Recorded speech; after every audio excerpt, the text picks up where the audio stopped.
Então, pedir para a Silene fazer uma leitura de uma página do Evangelho para a gente se harmonizar, se concentrar no nosso estudo.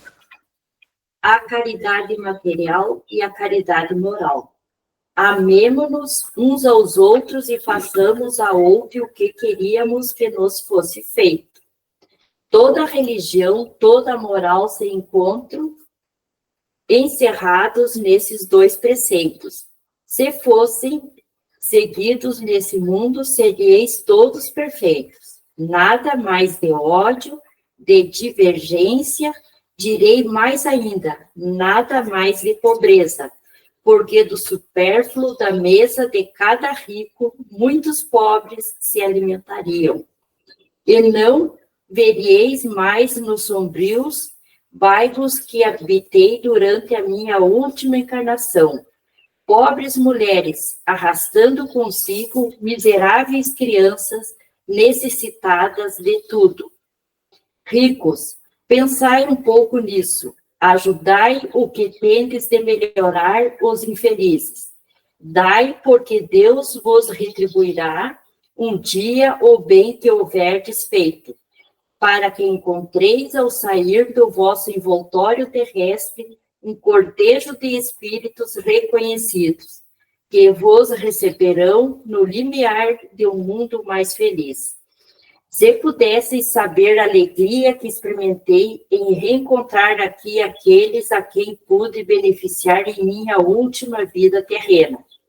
Amai, pois, o vosso próximo. Amai-o com a vós mesmos, porque o sabeis agora. Esse infeliz que repelis talvez seja um irmão, um pai, um amigo, que afastais para longe de vós. E então, qual será o vosso desespero em reconhecendo no mundo dos espíritos? Desejo que compreendais bem o que pode ser a caridade moral a que cada um pode praticar, a que nada custa materialmente, e, entretanto, a que é mais difícil se pôr em prática. Isso até aqui, né? Então, agora vamos pedir para ouvir sua prece de abertura do nosso encontro de hoje. Então vamos elevar o pensamento em prece, na certeza da assistência espiritual dos bons espíritos que presidem esses trabalhos, da presença de Jesus, que prometeu estar sempre quando dois ou mais estivessem reunidos em seu nome. Para agradecer esta oportunidade que nos é concedida de aprendermos um pouco mais. E com base no aprendizado já feito e que ainda faremos, reflexionarmos sobre o que estamos fazendo de nossa existência. Ajuda-nos, bom Deus, a colocar em prática tudo que temos aprendido, fazendo com que nossa consciência seja sempre uma sentinela a nos alertar para os possíveis equívocos que porventura venhamos a ser induzidos por nós mesmos ou por sugestões que venham de alguma parte. Que ela nos oriente com segurança para a melhor decisão a tomar.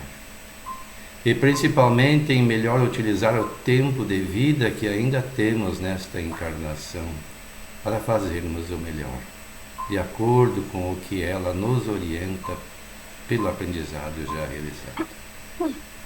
Assim, em nome de Deus e de Jesus, pedindo a inspiração do alto para as reflexões que faremos, damos por iniciado mais um grupo de estudo. Que assim seja. Bom dia, Jaque. Bom dia. Então, já estamos no item 177 do capítulo 14 da segunda parte do Livro dos Espíritos, médios pneumatógrafos. Então, ainda sobre médios, ainda vão... Pode ler para nós, Valdeci? Posso. Dai-se ao nome aos médios, ato e fato de terem a escrita direta o que não é dado a todos os médicos, escrevendo. Essa faculdade até o presente é muito para desenvolver-se, provavelmente pelo exercício, mas, como já dissemos, sua utilidade prática se limita a uma constatação. Mas patente de intervenção de uma potência oculta nas manifestações. Só a experiência pode fazer conhecer-se. Se a possui, pode-se, pois, experimentar, e também se pode perguntar a um espírito protetor por outro meio de comunicação. Segundo maior ou menor potência do médium, obtém-se simples traços, sinais, letras, palavras, frases e mesmo páginas inteiras. Basta, ordinariamente, colocar uma folha de papel dobrada em um lugar qualquer, ou designado pelo espírito, durante 10 minutos ou quarto de horas. Algumas vezes, mas a pressa é o recolhimento, são condições essenciais, por isso pode-se esperar como impossível a obtenção de alguma coisa em uma reunião de pessoas poucos, seria o que não esteja animada de sentimentos simpáticos, e benevolente, desculpe. Ver a teoria de escrita direta, o capítulo 8º, Laboratório de Mundo Invisível, no item 127, seguinte, e o capítulo 7º, pneumatografia, desculpe. Trataremos o modo especial dos médios escreventes no capítulo seguinte, que seria o outro capítulo aqui de 78. Então, aqui esse item foi sobre médios pneumatógrafos, então, que é o que produz a escrita direta. Aqui eu já começo dizendo que é muito raro. A utilidade, qual é a utilidade que tem esse tipo de comunicação, de fenômeno? Como é que você faz a experiência? Como é que sabe o médium se ele é um médium pneumatógrafo ou não? Daí depois dá mais ou menos uma dica ali de como fazer para experimentar esse fenômeno, quais são as condições essenciais para que haja essa comunicação. Então, fica aberta para essas considerações aí, né? Que compreendemos disso. Tem diversas maneiras, né, de se comunicar ali, né, de falar, né, um papel deixado aí para ele. Quem fala que é muito raro. É. O Chico Xavier era... né? Ele tinha vários tipos de mediunidade, o Chico Xavier. Né?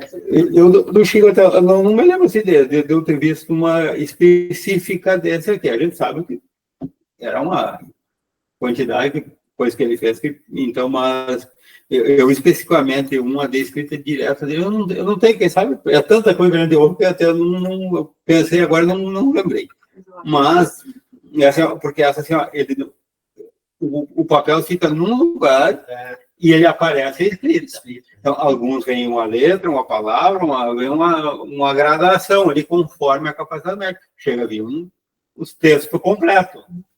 Então, mas ele não se usa de lápis, não se usa simplesmente até lá no outro, assim, pode colocar lá num móvel, pode colocar dentro de uma gaveta sem lápis, é só o papel dobradinho e aparece escrito. Diferente dos escreventes. Não, daí foi algo que agora vai dar nos próximos, é diferente. Ele Então, a escrita direta que seria assim, ó, ele não tem fisicamente o contato do médium com aquele papel, porque ele fica lá separado. Então,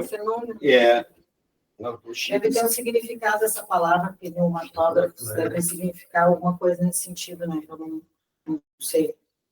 Pneumatógrafos. O Chico, né, que a gente sabe, ele escrevia através de um espírito, né? Muito escrevente, mas ele tinha outras, uma quantidade enorme. Sim. Provavelmente ele se propôs, eu não lembro dele. Mas deve ter. Não sei. Muita materialização, coisa ele Fala fazia. uma potência oculta, né? Basta é bom para escrever assim sem contato. Daí tem a experiência de que ele vem já para essa. Qual é a constatação patente da intervenção da potência oculta da manifestação? O que é essa potência oculta? O que você acha que é, Jaquim? Qual seria a potência oculta? Pois olha, eu fiquei bem. Agora vocês começaram a falar ali que eu comecei a entender um pouquinho, porque realmente eu nunca tinha ouvido falar sobre isso, né? Sobre esse tipo de potência oculta seria o espírito, então? Sim. A força, né? É a presença do espírito. Porque eu vi ali que o espírito diz aonde que ele quer que coloque o papel e o tempo que espere, né? Essa é a presença física do médium, né?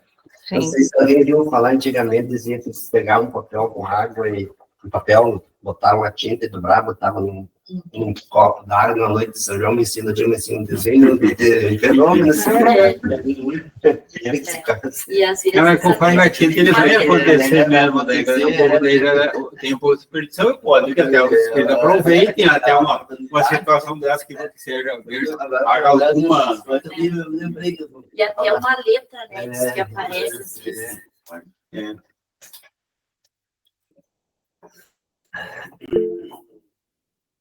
Pode falar, Wilson? Qual é a primeira pneumatografia que se tem registro? Seria do Moisés. Exatamente. A pneumatografia realizada dos 10 mandamentos. Se nós formos olhar os registros, diz que foi escrito numa tábua da lei, que era sobre pedra, na verdade, com fogo. E eu fui olhar aqui na internet, alguma coisa, agora de manhã, e encontrei aqui os 10 mandamentos, que eu vou compartilhar com vocês, para que nós façamos uma ligeira análise aqui sobre o assunto. Está aparecendo aí para vocês? Não. Ainda não? Agora sim. Agora está começando a aparecer, está carregando. Ah, tá. São os 10 agora... Isso aqui está lá na União Use Piracicaba, União Espírita de Piracicaba, né? Na internet, que fala sobre os 10 mandamentos e o fenômeno da pneumatografia. E aqui tem uma imagem, eles devem ter tirado da internet, do que seria, claro que não seria escrito assim em português, né? E aí diz, há mais de 3.500 anos, Moisés recebeu no Monte Sinai os 10 mandamentos. O Monte Sinai é uma região considerada sagrada pelo cristianismo, o judaísmo e islamismo, localizada ao sul da península do Sinai, no Egito, e também conhecido como Monte Horebe, ou Jebel Musa, que em árabe significa Monte de Moisés. Aí eles falam sobre a literatura e os registros bíblicos. E aí, curiosamente, o Decálogo, em sua língua original, o hebraico, é constituído de 613 letras, o mesmo número que integra a Torá, o conjunto dos demais ensinos recebidos e registrados por Moisés em pergaminho. Aí pergunta, qual seria a explicação espírita sobre a inscrição do Decálogo nas tábuas da pedra? A Bíblia é um conjunto de livros que constitui o Velho Testamento. Eu vou aumentar um pouquinho a imagem aqui para ficar mais visível. A Bíblia é um conjunto de livros que constitui o Velho e o Novo Testamento, repletos de fenômenos mediúnicos. Então, quando as pessoas perguntam assim, mas aonde tem mediunidade da Bíblia? O Primeiro Testamento ou o Velho Testamento está repleto. Partamos do princípio de que Moisés era médium, um intermediário entre a vontade divina e a liderança daquele povo de Israel, ainda de costumes rudimentares e às vezes até bárbaros. O profeta da primeira revelação no Ocidente estava só, no monte, sem a companhia de seus seguidores ou de qualquer outra pessoa. Um fogo, ele colocou entre aspas, resultado de fenômeno mediúnico de efeitos físicos, separava Moisés do povo que teve medo de atravessar as labaredas. Sabemos que espiritualmente ele não se encontrava sozinho, pois certamente recebia a influência direta dos planos superiores da vida naquele momento ímpar de concentração individual, que resultaria em algo absolutamente definitivo e transformador para a história religiosa das civilizações ocidentais. A revelação de um Deus único em oposição à crença pagã comum no politeísmo. Uma possível interpretação espírita do ocorrido conduziria ao entendimento de que o médium Moisés recebeu pela escrita direta, em tábuas de pedra, o Decálogo, um conjunto de 10 ensinos sobre o comportamento do ser humano em relação a Deus e a seu próximo. A pneumatografia, do grego pneuma, sopro ou espírito, mais grafém, escrever, é termo criado pelo codificador do Espiritismo para denominar o tipo de fenômeno mediúnico em que um espírito se comunica por via escrita, sem o auxílio de um médium escrevente ou psicógrafo. É também conhecida por escrita direta. O fenômeno está classificado pelos espíritos em O Livro dos Médiuns, esse que estamos estudando, como mediunidade de efeitos físicos, mesmo contra a opinião de Allan Kardec, que o preferiria na classe dos fenômenos de efeitos inteligentes. A explicação é a seguinte: os efeitos inteligentes são aqueles para cuja produção o espírito se serve dos materiais existentes no cérebro do médium, o que não se dá na escrita direta. A ação do médium é aqui toda material, ao passo que no médium escrevente, ainda que completamente mecânico, e nós vamos estudar em seguida a psicografia mecânica, o cérebro desempenha sempre um papel ativo. Na pneumatografia, dispensa-se o uso do lápis, como adotado na psicografia, ou do teclado, como mais recentemente empregado na psicodigitação. Então, o espírito escreveria ou diretamente, sem intermediário, dispensando a mão de um médium. Todavia, não se prescinde da figura do médium, indispensável para a realização de qualquer fenômeno mediúnico, seja de efeitos inteligentes ou físicos. Nestes últimos, o médium doa o ectoplasma, o fluido animalizado, para que o espírito possa atuar na realidade material. E aí a matéria se estende, eu vou parar por aqui, senão vai ficar muito comprido. E o fato é o seguinte, este registro é um registro, não quer dizer que seja o primeiro fato, porque a mediunidade existe desde quando existe a humanidade na Terra. Apenas o termo foi criado por Kardec, como o próprio texto diz, mas o fato já existia.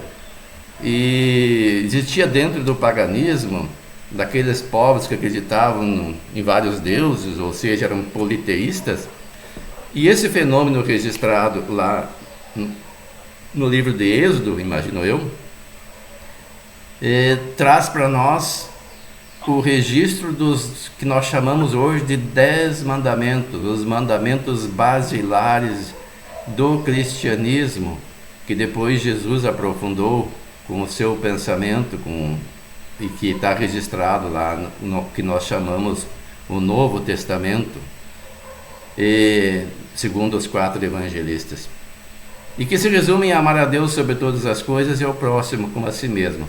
É o que está ali nos 10 mandamentos, que ele é quase todo constituído de mandamentos no sentido de não fazer, não matar, não roubar e etc, por aí vai. Mas amar a Deus sobre todas as coisas e ao próximo como a si mesmo resume tudo isso, porque não há como amar a Deus sem amar as suas criaturas, o próximo nosso, e nem há como amar ao próximo se não amarmos o Criador, que é Deus. Então esse foi o primeiro registro que se tem notícia pelo fenômeno da pneumatografia, e nós percebemos que é preciso a presença de um médium, porque o médium cede o material necessário para que o fenômeno ocorra. Porque para que o espírito atue na matéria, ele precisa de um veículo. Nós, espíritos, quando encarnados, somos chamados de almas. E esse elemento que nós utilizamos é o corpo que Deus nos emprestou, que a Terra fornece os elementos que o compõem. Esse corpo físico que cada um tem. Enquanto ele é animado do fluido vital, que nos mantém aqui vinculado a ele, nós o utilizamos para agir no elemento material do planeta.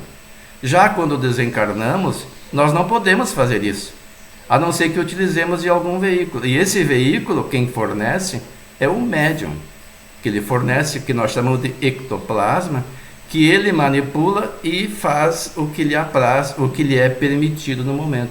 E dentre estes fenômenos, um é esse da pneumatografia, que é muito suscetível também de fraude, por isso não se é quase mais utilizado no movimento espírita, porque recomenda-se recolhimento.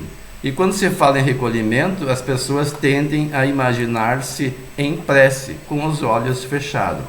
E aí qualquer pessoa pode, por um truque qualquer, dissimular e fazer para crer que alguma coisa que apareça ali depois, quando se abre os olhos, se trate de um fenômeno de pneumatografia. Que não foi o caso de Moisés. Moisés estava só e foi feito na pedra, segundo os registros, por fogo. Mas o fenômeno em si existe. E os espíritos mandam que a pessoa pegue um papel e o dobre e coloque em algum lugar que eles recomendam, numa gaveta ou sobre uma mesa, e aparece a escrita. Mas, como eu disse, ele é muito suscetível de o que chamamos de prestidigitação, que são truques.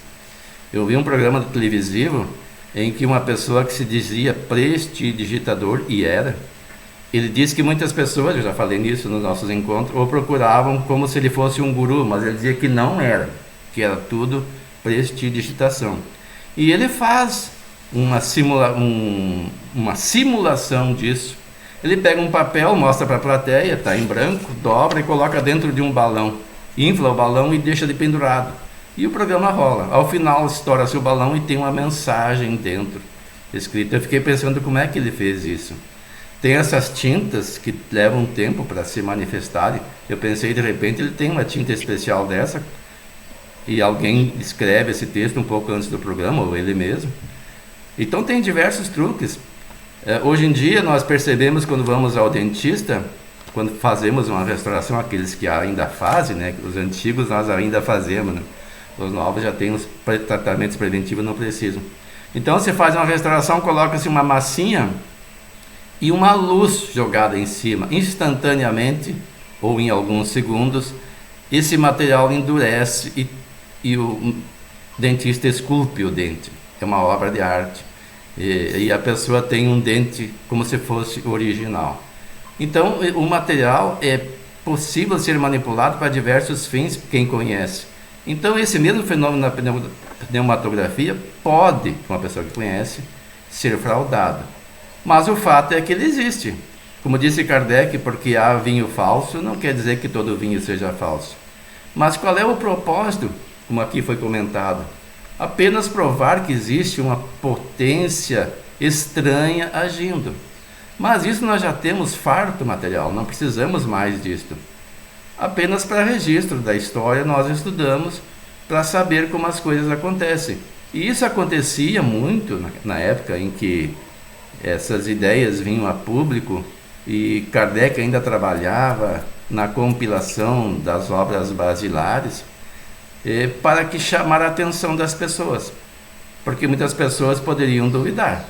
E aí, quando se faz isso demonstrando que a pessoa não atua, tomadas as devidas precauções para ver se não havia fraude, vai se pensar, mas de onde vem a causa disso? Conclusão, pelo raciocínio de uma força estranha. E a própria causa disse que se tratar das almas daqueles que viveram na Terra, agora desencarnados, os espíritos. Então daí uma ligeira abordagem sobre o assunto para que nós pensemos. O fato existe. Mas não convém que nós saiamos por aí fazendo experiências com o objetivo de provar que existe. Já tem prova suficiente. Não precisamos mais desses fenômenos.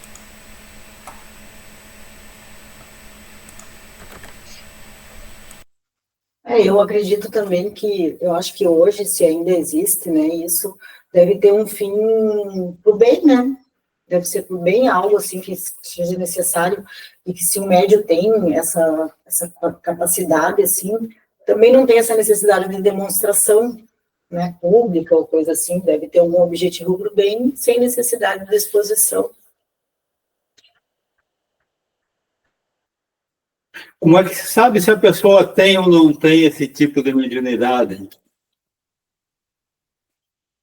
Aqui fala pelo exercício, né? Alguma coisa assim.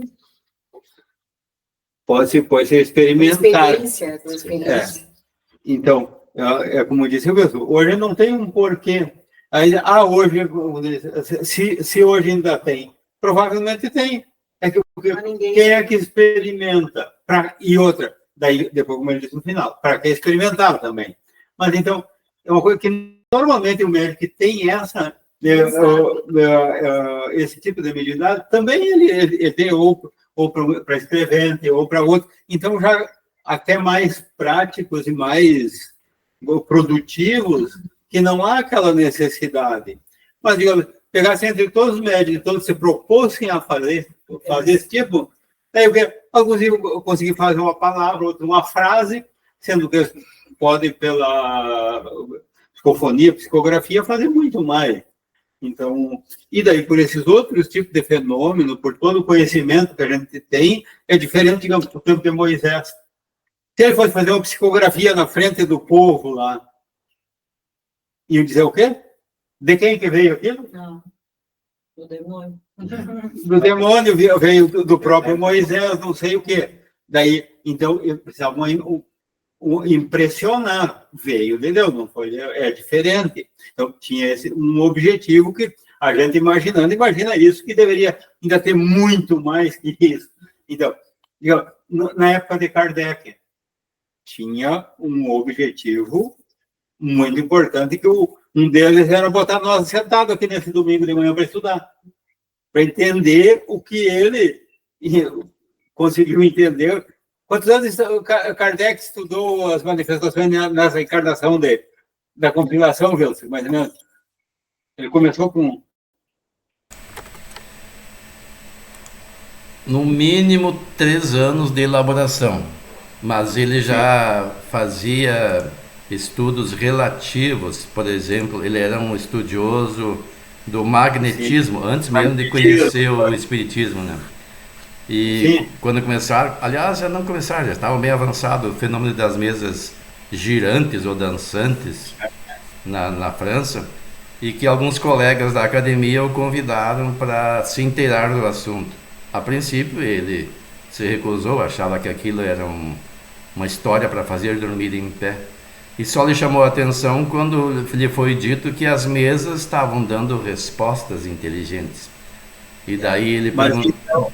E daí isso foi em 57 que ele publicou a primeira obra. Eu não me lembro se foi 53 ou 54 ou 5. Foi por aí. Foram poucos anos. E aí, considerando as dificuldades da época, mais as responsabilidades que ele tinha com a sua profissão, com o seu ganha-pão, imaginemos a dedicação. Eu imagino que integral, né, nessa pesquisa, na busca. Mas o período que deu entre, digamos, ele assistir a primeira reunião de mesas girantes ali, até o desencarne dele, que daí ele não parou, como 24 horas no ar, quase. Então, o que ele escreveu, o que a gente está, digamos, em um espírito como o Divaldo, que já diz que estuda o livro dos espíritos e está sempre achando novidade. Então, para ver digamos, a elevação, a missão, quanto amparo, quanta... Pode ver que, digamos, o que ele conseguiu captar ali e compilar vamos dizer, numa década, nós vamos levar quantos séculos para decifrar aquilo ali. Eu pesquisei aqui na internet, ó, diz assim, o primeiro contato de Allan Kardec com os fenômenos mediúnicos aconteceu na década de 1850. Na década, não diz qual é o ano. Quando um amigo apresentou as mesas girantes. Inicialmente, Kardec atribuía os fenômenos ao magnetismo animal, a uma força natural invisível que permitia a realização de manifestações sobrenaturais. E depois o resto da história a gente já conhece, né? Em 57 ele veio publicar o primeiro livro. Mas então foi no começo da década de 50. Eu não sei se foi 52 ou 53, por aí. Então, se a gente for pensar hoje mesmo, né? Quantas pessoas tem por aí que não acreditam nem na mediunidade, né? Quantos médiuns não acreditam na mediunidade hoje? Não, quantos médiuns que com capacidade até produzindo fenômenos, assim, médiuns ostensivos e que nem acreditam. E como tem? Quantos católicos, quantos falam línguas, não sei o quê, quantos fazem. Como é que eles dizem na outra igreja? No chão de médios dão outro nome, mas na realidade é a mesma coisa.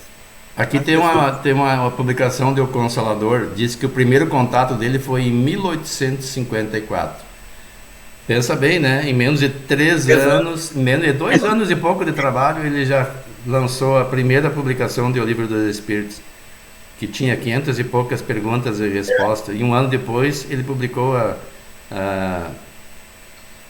a impressão definitiva, que hoje tem 1019. Por isso que eu tenho vergonha hoje quando me perguntam quanto eu estou no Espiritismo e eu digo 30.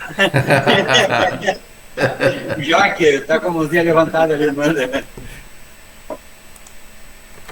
Eu não sei se eu estou viajando aqui na maionese, mas enfim, eu senti vontade de perguntar, vou perguntar. O porquê que... Porque aqui, ó, quando vocês leram, a gente leu aqui a primeira, eu fiquei com muita dúvida e não conhecia, não sabia, né? E quando o Wilson fala de Moisés, para mim, clareou tudo, assim, ficou muito claro.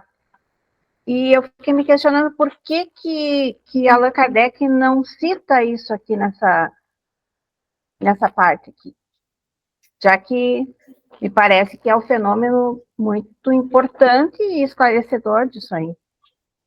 Agora estou questionadora.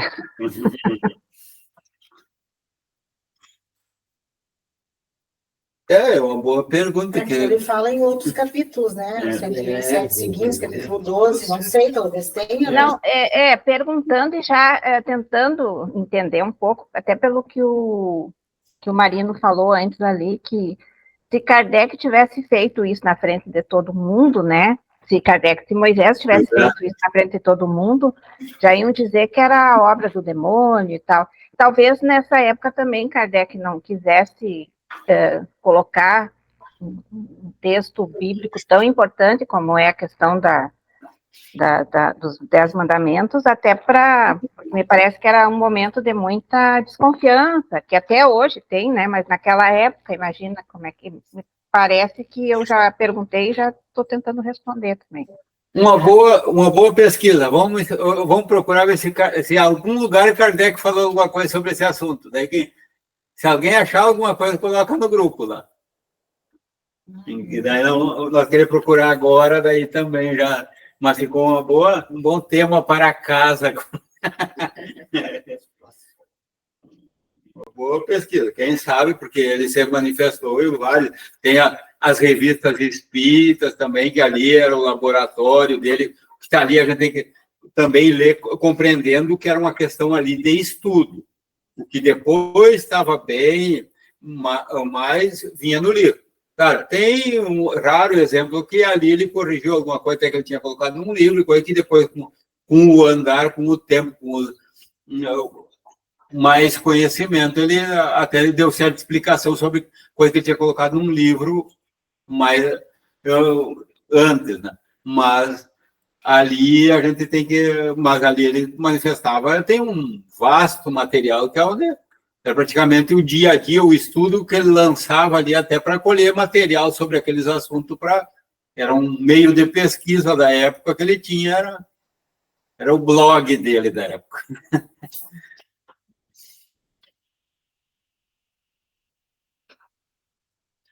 Silane, o Valdecir...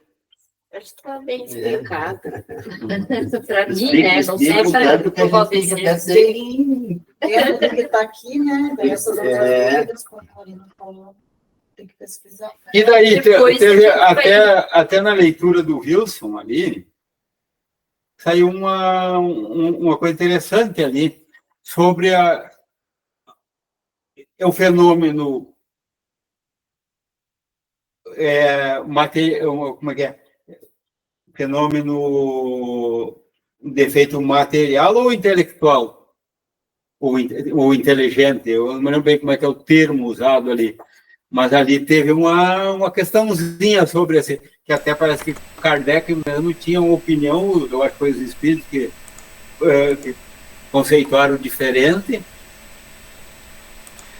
Segundo o texto, dizia que Kardec preferia colocá-lo nos fenômenos de efeito inteligente. E, segundo os espíritos, não se classificaria nessa situação, mas de efeitos físicos. E daí, e o que vocês entenderam daí? Por que essa classificação? Por que ele seria, então, não seria de efeito? Mas o espírito era que não era inteligente, que era material, né? Pois é. Nós já estudamos isso, estamos com deficiência de memória. Vou ter que estudar em casa, tem uma tarefinha para fazer. Qual é a diferença, né, de um e outro?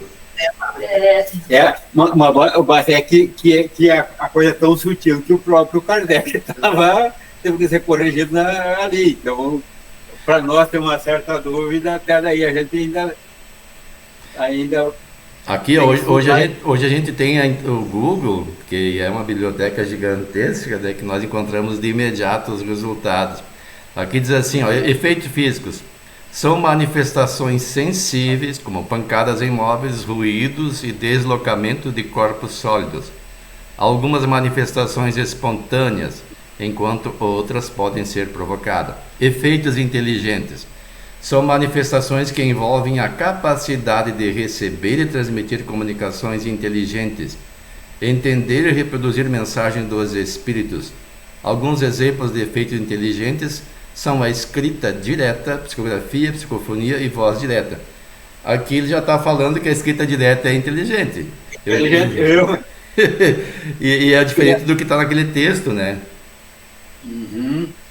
Pois é, mas assim, porque mas pelo que dá para ver, não tem porque é a parte inteligente que envolve a inteligência do médium em si.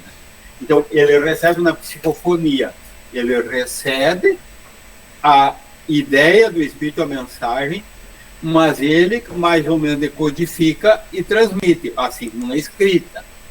Então, já a mecânica, a física, então ele só participa com a força, com a energia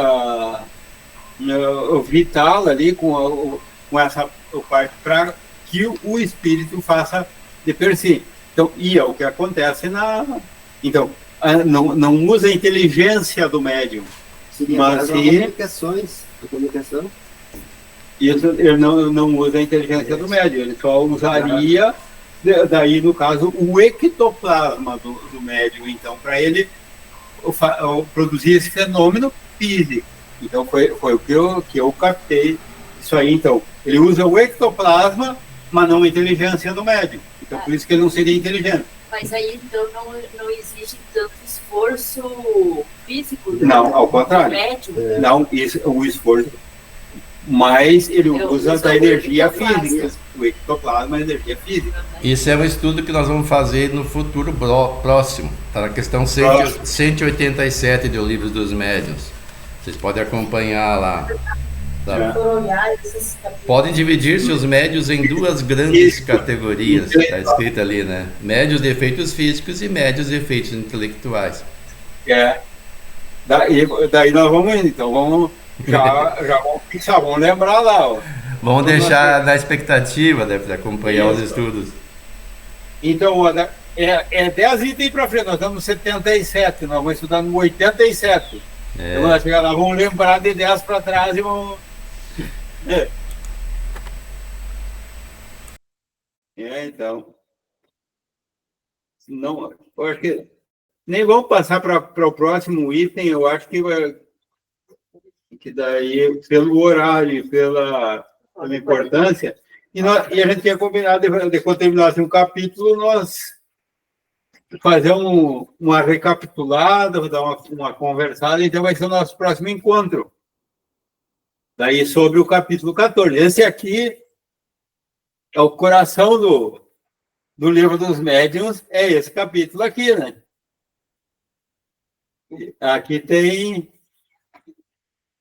muito conteúdo, se a gente puder dar uma relida durante a semana, aí, ver, e marcando ali, trazer tanto perguntas como aquilo que considera importante de dividir com o grupo, procurar trazer uma coisa sintética, ver se eu vou colocar no grupo lá, para que todo mundo traga, ver se para todos participem o máximo dividido possível, que todos possam. Eu acho que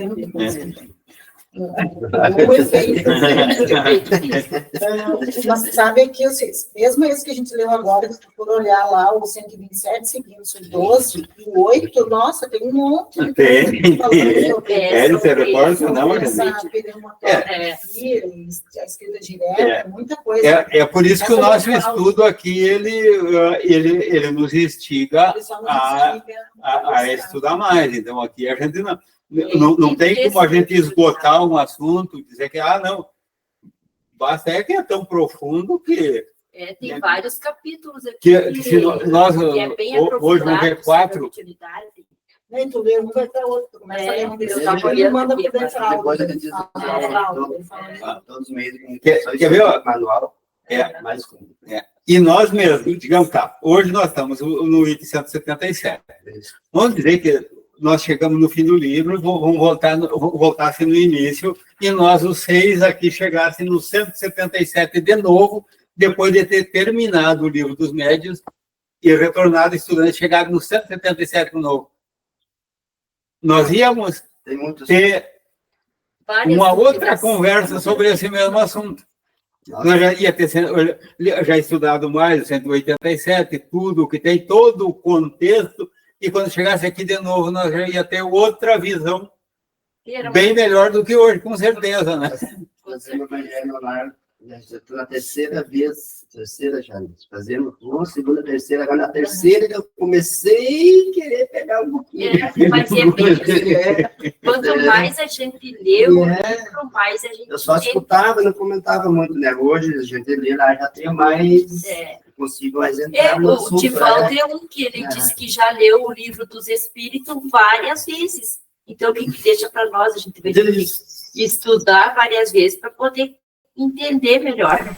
Afinal, é uma ciência, né? A gente vai se aprimorando. É que a gente, na verdade, também não é a mesma pessoa, né?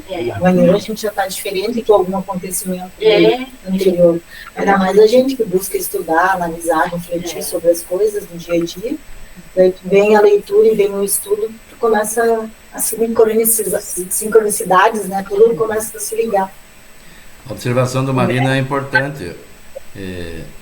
Eu, por exemplo, estudo o Espiritismo desde 81, mais ou menos, 1981.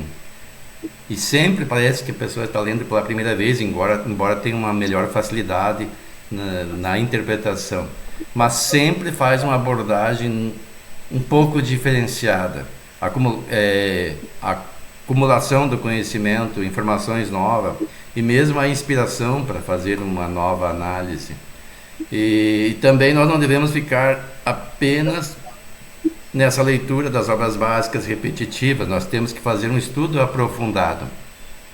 O movimento espírita tem o estudo aprofundado da doutrina espírita, tem até apostilas que tratam do assunto. E a propósito, tem um grupo que está nessa fase na nossa casa, na Sociedade Espírita Fé e Esperança, que faz esse estudo sábado à tarde. Durante a pandemia eu participava desse grupo, nós fazíamos telepresencial e agora é só presencial. Eu espero que no futuro possamos fazer como este, assim, misto, né?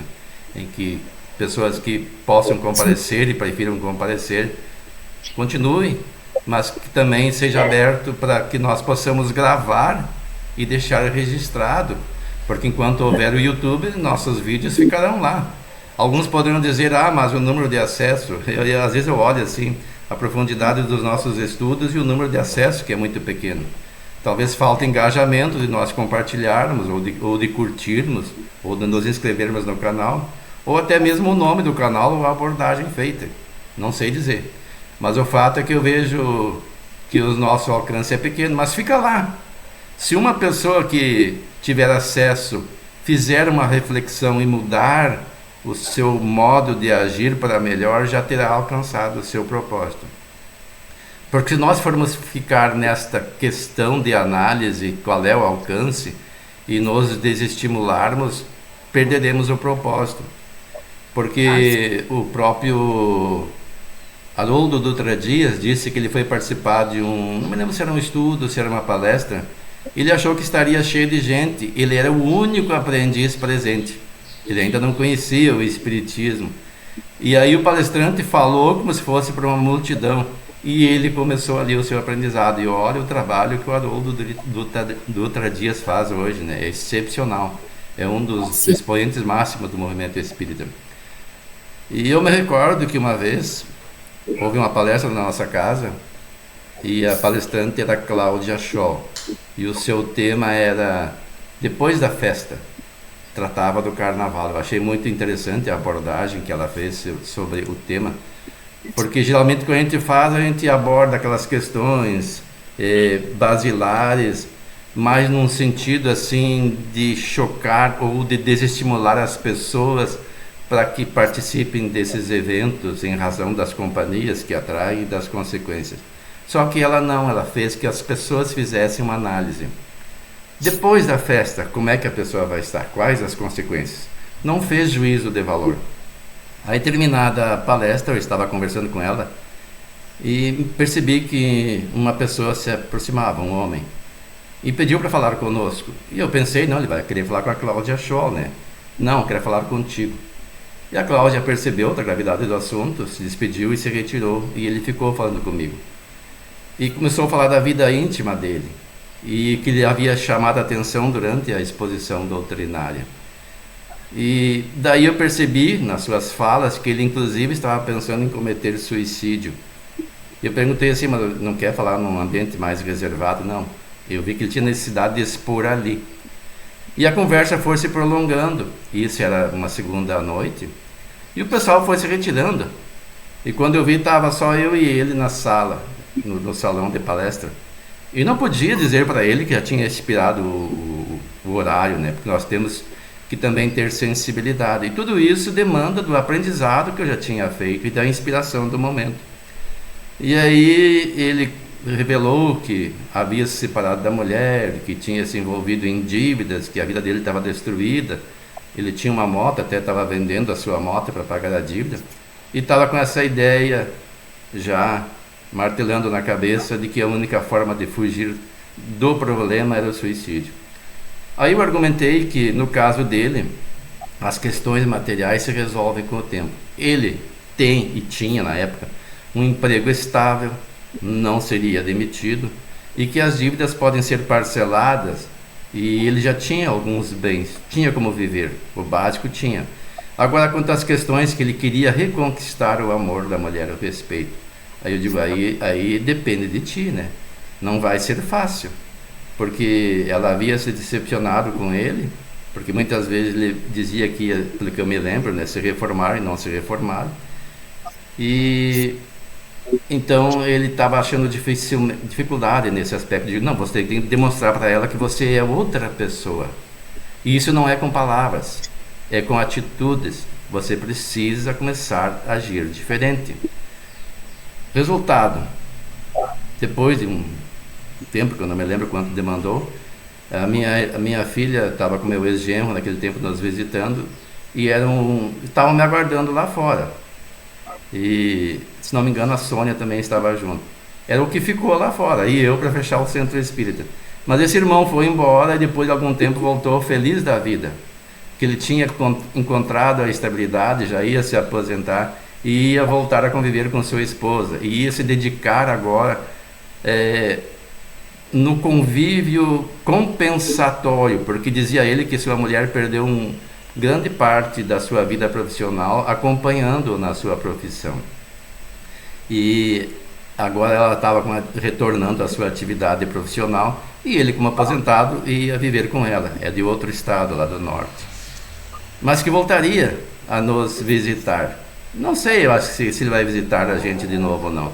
Mas isso não tem importância. O importante é que eu percebi que, às vezes, uma pessoa que nós possamos fazer modificar as suas atitudes, modificar o seu pensamento, compreender as questões da vida e a capacidade que temos de contornar as situações difíceis em que nos encontramos pela nossa exposição, pela nossa palavra, pela capacidade de ouvir, e também de não querer ensinar as pessoas, mas de ajudá-las a perceber, a encontrar a solução.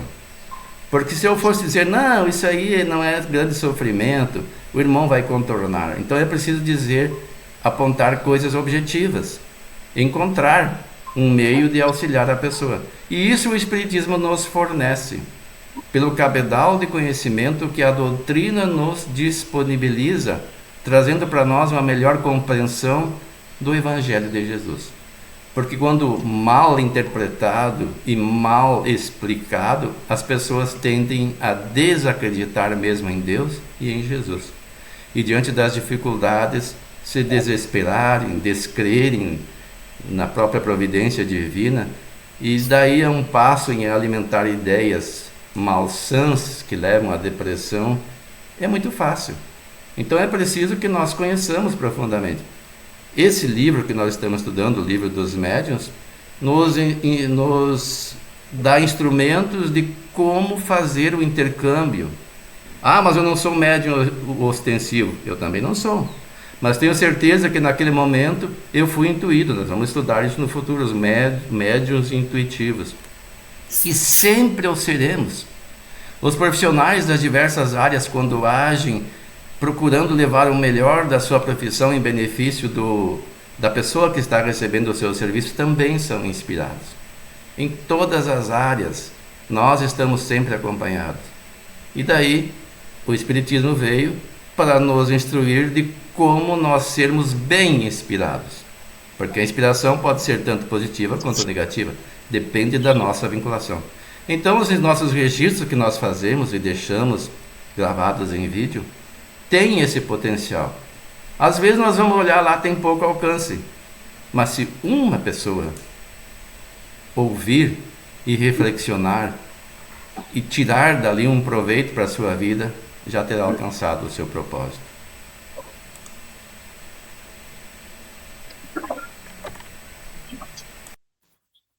Isso é muito importante, no caso, a gente divulgar esses vídeos, a gente deixar, e também a gente estudar também, vendo, não ficar só no nosso estudo. Eu vejo uma grande importância também na gravação dos colegas, como hoje, nós estamos com metade do normal.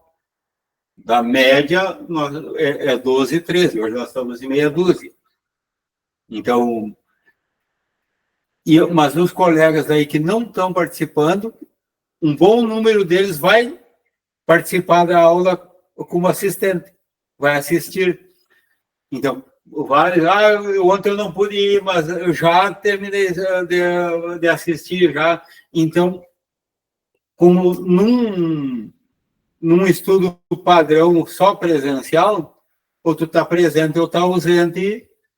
Então, aqui não, tu pode estar ausente na hora, no momento, mas tu tem a chance de vir lá e ver o que foi estudado e pegar a sequência. Então, já aí é uma importância. E esse, todas as vezes, praticamente, e às vezes não coloco o retorno desse tipo de coisa no grupo ali, mas no pessoal, para mim, para a Silene, acontece bastante de assistir eu terminei de assistir, achei tal coisa interessante, e que estão dando esse retorno para nós. Então, não sei se o Wilson recebe esse retorno, mas se ele não recebe, pode ter certeza que acontece muito. Então, o que para ele que faz esse trabalho, olha ali só o número, é um número pouco, sim, mas quando não veio, às vezes não é a quantidade. Então, mas eu vejo, teve tantas visualizações ali, sim, mas e os nossos colegas que não participaram ali, que tiveram que assistir o todo, que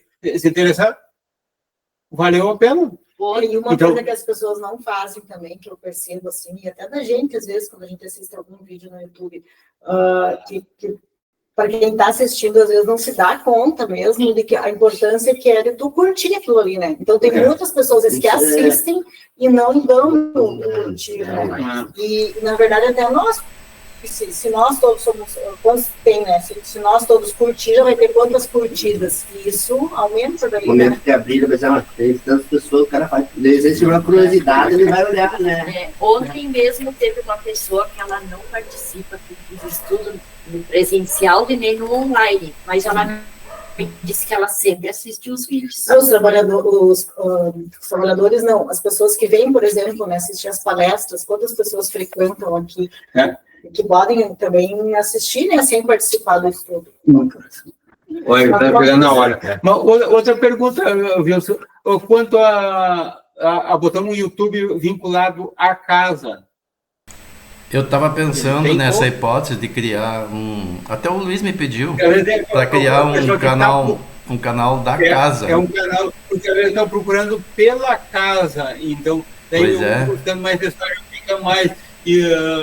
Então, às vezes, quem sabe de fazer, continuar, porque as pessoas que estão ali acostumadas a ir ali, mas aqueles que vêm, porque tem muito o pessoal que vem, está chegando na cidade, ou ela procura por uma instituição em si. Uhum. Então, eu até vou pegar com o Luiz os dados todos da casa, CPF e tudo mais, telefone para contato, que é preciso tudo isso na hora de cadastrar um canal, uma saída. Uhum.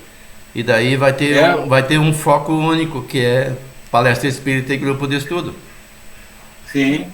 Porque isso daí também é uma análise do geral, né? Porque, por exemplo, não sei se a casa de controle, os frequentadores, quantos frequentadores teve em tal palestra, quantos teve, quantos não vêm.